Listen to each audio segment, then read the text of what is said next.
Or the People's Lobby! Or the People's Lobby! As the sun set, Occupy protesters were still standing their ground at the State House.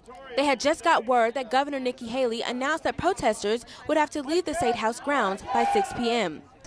We have mattresses on the grounds, we have toilet paper in the bushes, we have plants that have been messed up, we have things that have been causing a problem in terms of the respect of the grounds of the State House. Protesters denied Haley's allegations. It really was lying.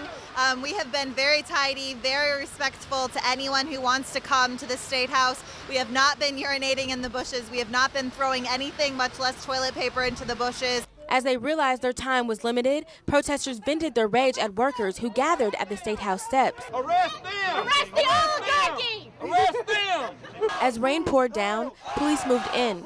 Protesters sat beneath the Confederate monument and linked arms, staying true to their cause, holding signs that read, "Corporate out of politics," and 99%, "None of us are as strong as all of us." To show the economic injustice, the marriage between corporate money and government, and the inequities that are all across the country that's happening.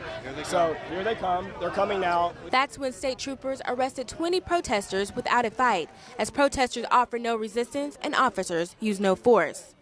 Who do you serve? Who do you protect? Who do you serve?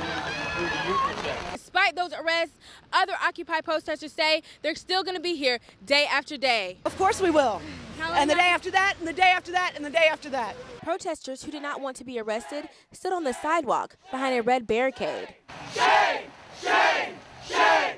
Eventually, the remaining protesters were also asked to leave the State House grounds, so they took their protests across the street.